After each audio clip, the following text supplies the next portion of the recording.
No tema do controle de constitucionalidade, a legitimidade ativa é uma questão muito importante e a gente tem várias decisões do STF sobre isso. Um dos entendimentos do STF muito importante diz respeito à legitimidade ativa para o controle concentrado abstrato das entidades de classe de âmbito nacional.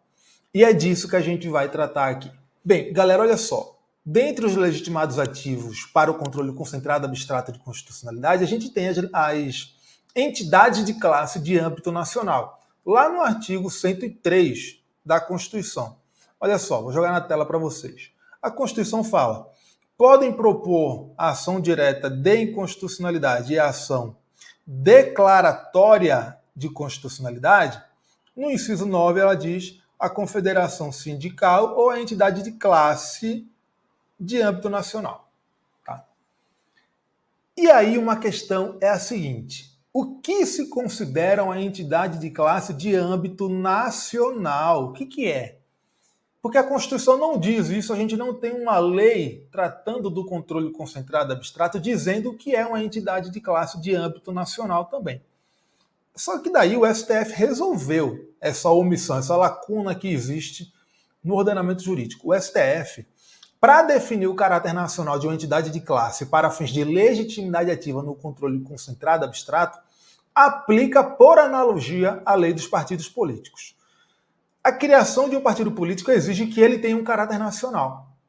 E a lei dos partidos políticos diz que o caráter nacional dos partidos políticos decorre da presença deles, do partido político, em pelo menos 9 estados, ou Distrito Federal. Então, em pelo menos 9 estados, o partido político tem que estar presente para ter caráter nacional. E aí o STF aplica por analogia isso para fins de caracterizar uma entidade de classe como de âmbito nacional ou não.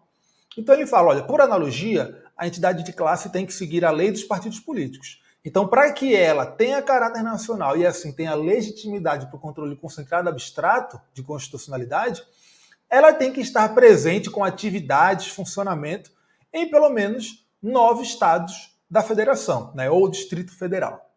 Só que tem um detalhe que é importante pra caramba, e o STF já tinha decidido nesse sentido algum tempo atrás e reafirmou em 2023, que é o seguinte: esse requisito de presença em pelo menos 9 estados pode ser flexibilizado. Ele pode ser mitigado em algumas situações.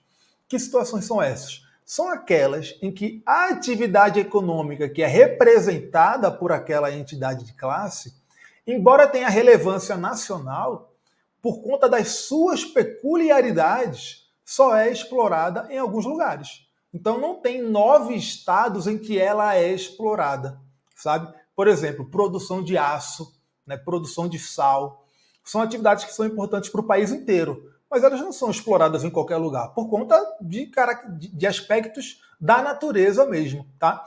Então, por conta disso, por conta da existência dessas atividades que são muito relevantes, mas que não podem ser exploradas em toda e qualquer localidade, o STF, nesses casos, flexibiliza a exigência da presença da entidade de classe em pelo menos 9 estados e permite que a ADI, ele reconhece a legitimidade da entidade de classe, mesmo que ela não esteja presente em pelo menos 9 estados. Tá? O STF decidiu isso, por exemplo, deixa eu ver se eu trouxe o precedente aqui no nosso material. Trouxe.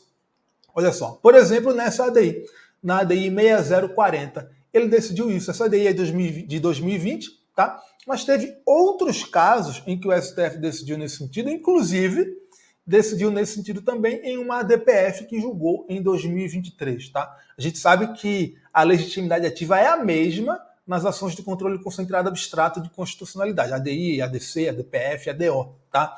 Então, o que a gente está vendo sobre a legitimidade ativa para uma dessas ações se aplica também para as outras. Então, fiquem atentos. Em casos de atividades que são relevantes, mas que por suas características não são exploradas em todos os lugares, o STF flexibiliza a exigência da presença da entidade de classe em pelo menos 9 estados para que ela tenha caráter nacional e possa ajuizar uma ADI. Tá?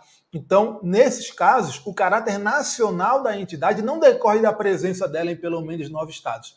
decorre da relevância da atividade que ela representa para o país todo. Beleza? Fiquem atentos, isso aí tem uma cara de questão de prova. Se curtiu o vídeo, deixa aqui o seu like, se inscreve aqui no nosso canal, ativa o sino para receber as notificações quando a gente postar conteúdo novo. Beleza? É isso, valeu e até a próxima.